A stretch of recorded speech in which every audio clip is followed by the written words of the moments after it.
Hey everyone, David Shapiro here with an update. Sorry it's been a while. I am doing much better. Thank you for asking, and thanks for all the kind words.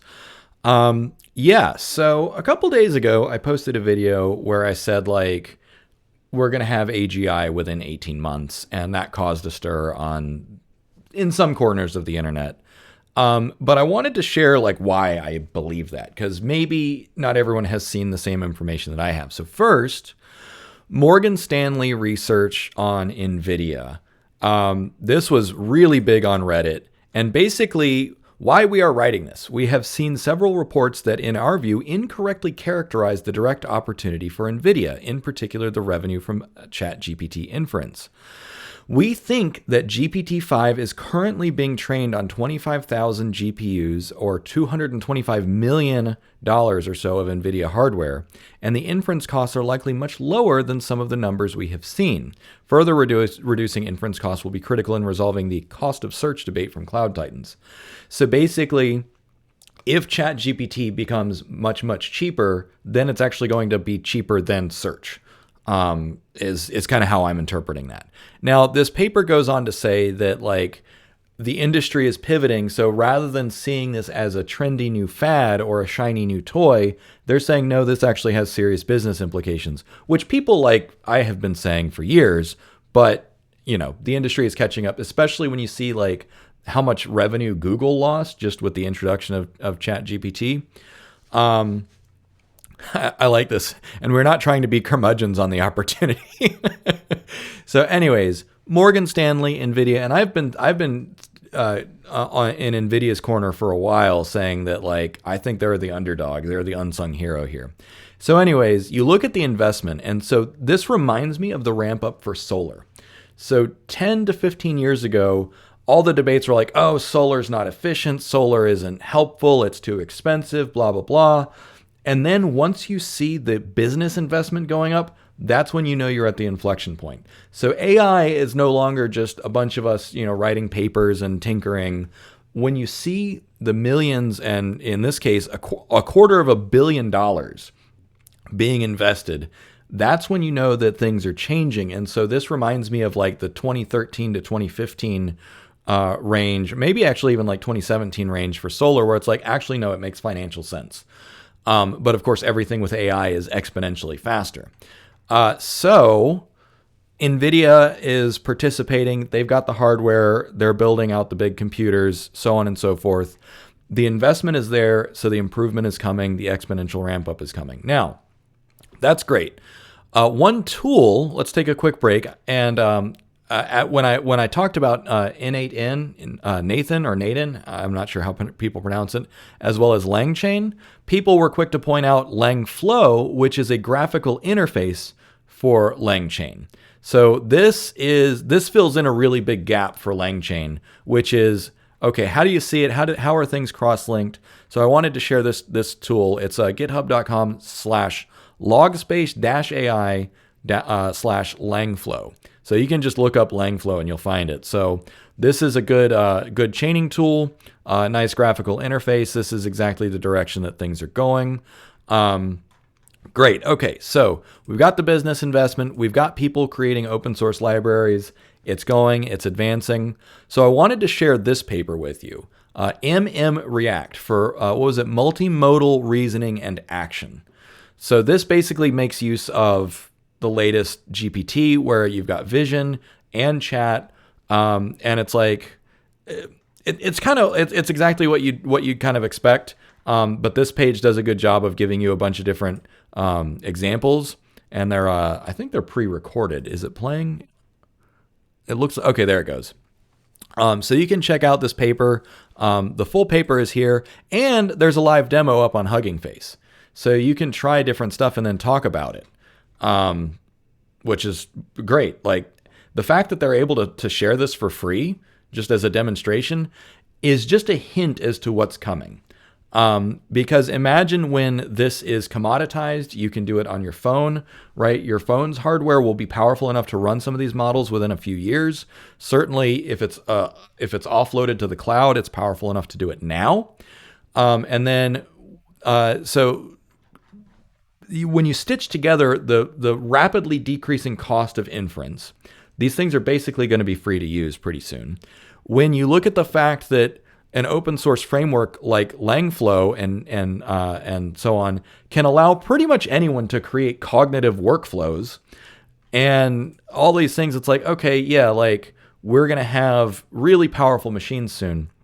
And so someone asked for clarification when I said, okay, well, what do you mean when you say AGI within 18 months? Because nobody can agree on the definition. And if you watched the Sam Altman, Lex Friedman interview, Sam Altman refers to AGI several times, but the definition seems to change. Because early in the interview, he talks about like, oh, you put someone in front of GPT-4 or Chat GPT-4, and what's the first thing that they do when, and these are his words, when they interact with an AGI, is they try and break it or tease it or whatever. And then later he says, oh, well, GPT-5, that's not even going to be AGI. So he keeps like equivocating and bouncing back and forth. I think that part of what's going on here is there's no good definition. And because later in the conversation, they were talking about things that a chat model can't do. It's not autonomous, right? But I'm glad you asked. Reflection came out. An autonomous agent with dynamic memory and self-reflection. So between cognitive workflows and autonomy and the investment coming up into these models, we are far closer to fully autonomous agents than I think many people recognize. So the reflection stuff, I'm not going to do a full video on reflection. There's other ones out there, but basically this outperforms humans in a few tasks, and it forms a very, very basic kind of cognitive architecture loop. So query, action, environment, reward, reflect, and then repeat. So you just continuously iterate on something in a loop, and there you go.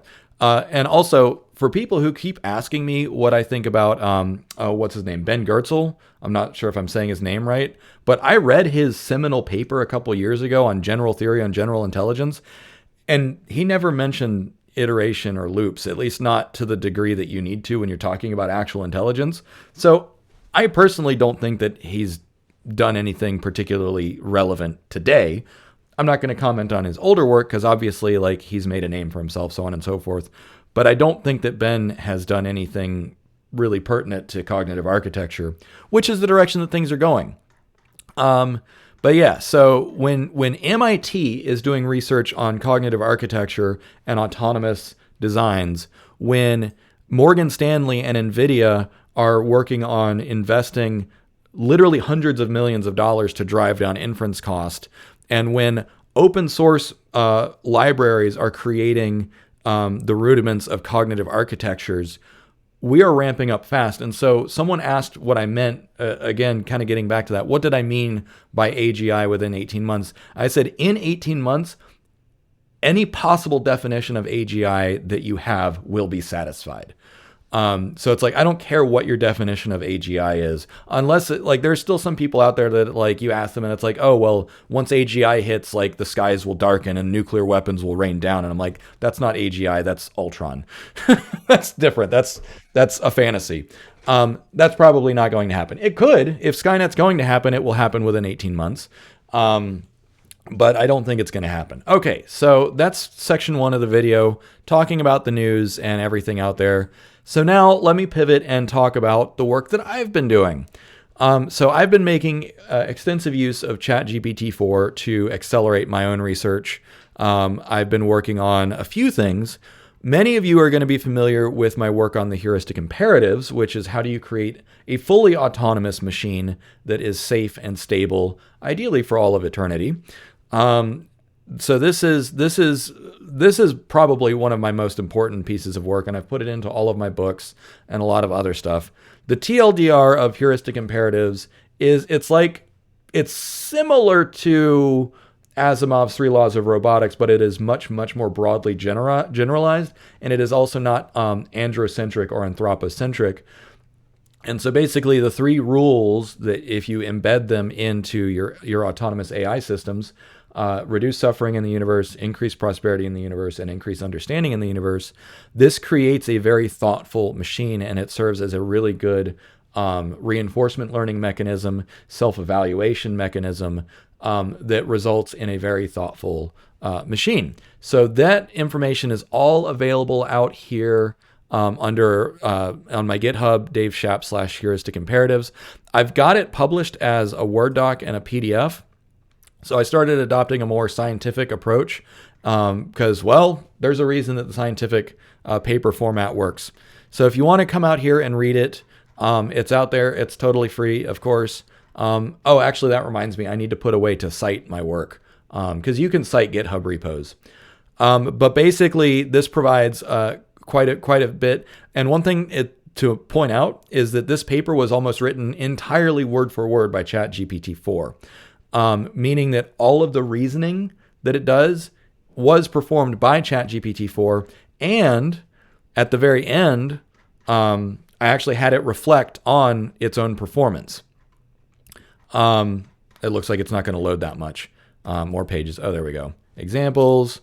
So anyways, when you read this and you keep in mind that the nuance of it, that the nuance of this was within the capacity of ChatGPT-4, you will see that these models are already capable of very, very nuanced, empathetic, and moral reasoning. And this is one thing that a lot of people complain about. They're like, oh, well, it doesn't truly understand anything. I always say that humans don't truly understand anything, so that's a frivolous argument. But that leads to another area of research, which I'll get into in a minute. But basically, keep in mind how nuanced this paper is, and keep in mind that ChatGPT wrote pretty much the entire thing. And I've also got the transcript of the conversation at the end. So if you want to read the whole transcript, please feel free to read the whole transcript, and you can see where we worked through the whole paper. So that's it. So on the topic of does the machine truly understand anything?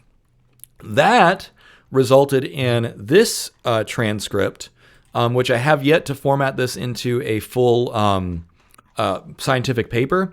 But basically, the TLDR here is that I call it the epistemic pragmatic orthogonality, which is that the epistemic truth of whether or not a machine truly understands anything is orthogonal or uncorrelated with how useful it is or objectively correct it is, right? So if you look, basically, it doesn't matter if the machine truly understands anything because, again, that's not really germane to its function as a machine.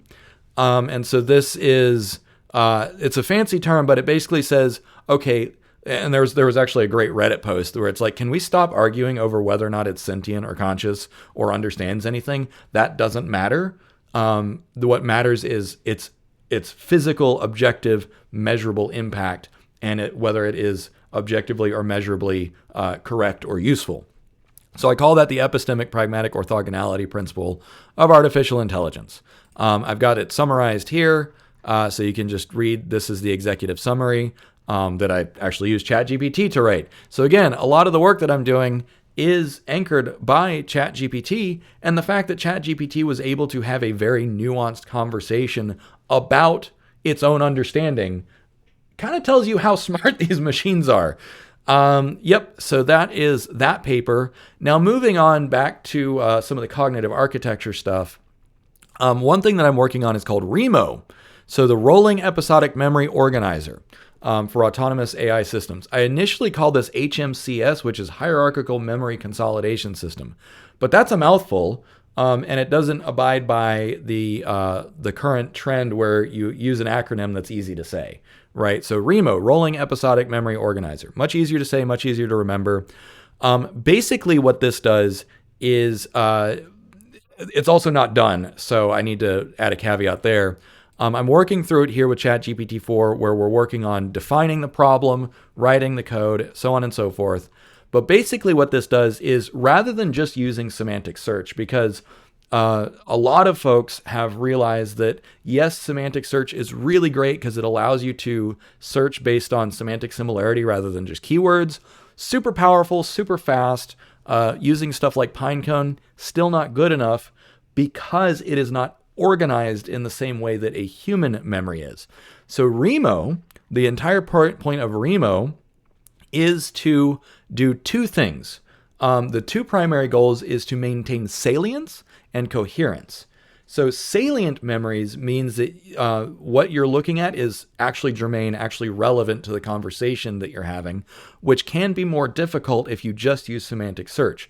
The other thing is coherence, which is keeping the context of those memories basically in a coherent narrative. So if rather than just focusing on semantic search, the two terms that I'm introducing are salience and coherence. And of course, this is rooted in temporal binding. So human memories are temporal and associative. So those four concepts, salience and coherence, are achieved with temporal and associative or semantic consolidation. And so what I mean by temporal consolidation is you take clusters of memories that are temporally bounded or temporally nearby, and you summarize those.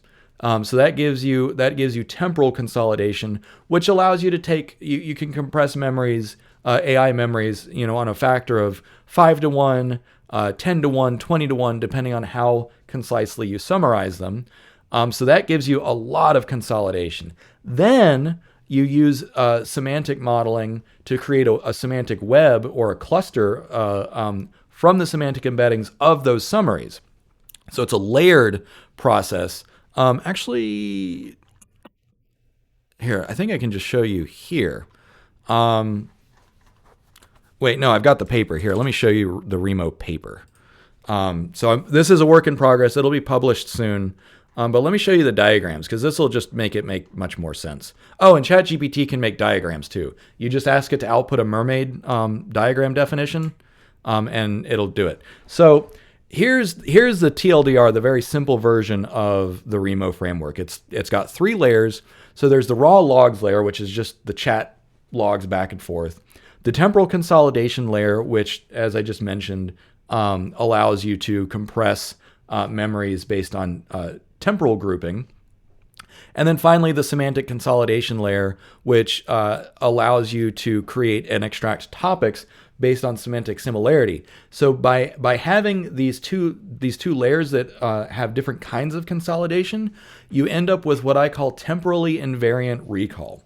So the topics that we extract are going to include all the time from beginning to end that is relevant, while also having benefited from temporal consolidation.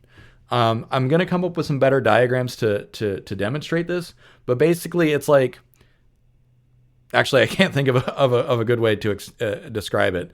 But anyway, so this paper is coming, and I'm actively experimenting with this on a newer version of Raven that uses a lot more implied cognition. So I talked about implied cognition in a previous episode, but basically implied cognition is when in using ChatGPT-4, I realized that it is able to think through stuff without you having to design a more sophisticated cognitive architecture. So the cognitive architecture with GPT-4 as the cognitive engine actually becomes much simpler, and you only have to focus, I don't want to say only, but the focus shifts then to memory, because once you have the correct memories, the model becomes much more intelligent. So that's up here under Remo framework. I'm working on a conversation with Raven to demonstrate this, and that's that. The paper will be coming too. So this is one big important piece of work. The other most important piece of work that I'm working on is the Atom framework, which this paper is already done, but Atom framework. Here, let me just load it here. There we go. So autonomous task orchestration manager. So this is another kind of long-term memory for autonomous AI systems that's basically like the TLDR is, it's like Jira or Trello, but for machines with an API. And so in this case, it's inspired by a lot of things. 1, Agile. 2, On Task by David Bader, Neuroscience for Dummies, Jira, Trello, a whole bunch of other stuff. But basically, we talk about cognitive control. So I'm introducing a lot of neuroscience terms to the AI community. So cognitive control has to do with task selection, task switching, task decomposition, goal tracking, goal states, those sorts of things. And then we talk about, some of the inspiration, Agile, Jira, Trello. And then, so it's like, okay, so what are the things that we need to that we need to include in order for an AI system to be fully autonomous and track tasks over time. So you need tools and tool definitions, you need resource management, and you need an agent model. All these are described later on or in greater depth. Then actually in my conversation with ChatGPT, one of the things that it said is like, okay, well, how do you prioritize stuff? And I was like, I'm glad you asked. And so I shared my work with the heuristic imperatives, and ChatGPT agreed like, oh yeah, this is a really great framework for prioritizing tasks and measuring success. Okay, great. Let's use that. I think, let's see, is the transcript posted? I don't know if I posted the transcript. I didn't. I'll post the full transcript of making the Atom framework in the repo. So then we get into like, okay, so now that you have all the background, what do we talk about? So it's all about tasks and the data that goes into the task. So first you need to figure out how to represent a task. So there's basic stuff like task ID, description, type, goal state, priority, dependencies, resource, time estimates, task status, assigned agents, progress. And then the one that is new is task impetus. So this is something that you might not think of if you think about, your Jira board or your Kanban board or your Trello board, is the why. So the why is implicit in our tasks. Why am I trying to do this? But when we added this, ChatGPT got really excited, and it's like, oh yeah, it's actually really important to record why any autonomous entity is doing a task for a number of reasons. One, to track priorities, or the impetus might be superseded later on. Any number of things, but also you need to justify the use of those resources in that time. So this all goes into the representation of a task, which you can do in JSON, YAML, flat files, vector databases, whatever. I don't care. Like, you can figure out how you want to represent it. I'm probably just going to do these in text files, honestly, because that's the easiest thing for an LLM to read. And then, so talking about the task representation, then we move on to the task lifecycle. Task creation, decomposition, prioritization, execution, monitoring and updating, and then finally completing the task. And then you archive it and you save it for later so that you can refer back to it. Again, this is still primarily a long-term memory system for autonomous AI systems. Some of the folks that I work with on Discord, and by work with, I mean just like I'm in the AI communities with them. They all think that the Atom framework is pretty cool. So then we talk about task corpus management, which is like, okay, looking at an individual task is fine, but how do you look at your entire body of tasks? Because in autonomous AI, it might have 5 tasks, it might have 5,000 tasks, and then you need some processes to like, okay, if we're going through these tasks, how do we manage a huge volume of tasks? And so some ideas about how to do that are here. And then finally, one of the last sections is some implementation guidelines, which is just, okay, this is probably some things that you want to think about when you deploy your implementation of the Atom framework. So I think that's about it. I'm always working on a few different things, but the Atom framework and the Remo framework are the two biggest things that I'm working on in terms of autonomous AI. And so yeah, all this stuff is coming fast. I think that's about it. So thanks for watching. Like and subscribe and support me on Patreon if you'd like. For anyone who does jump in on Patreon, I'm happy to answer some questions for you, even jump on video calls if you jump in at the high enough tier. I help all kinds of people. I do have a few NDAs that I have to honor, but those are pretty narrow, and some of them are also expiring. So I've had people ask, for help just with writing prompts for ChatGPT. I've had people ask simple things like, how did you learn what you learned? All kinds of stuff. But yeah, so that's that. Thanks for watching, and cheers, everybody.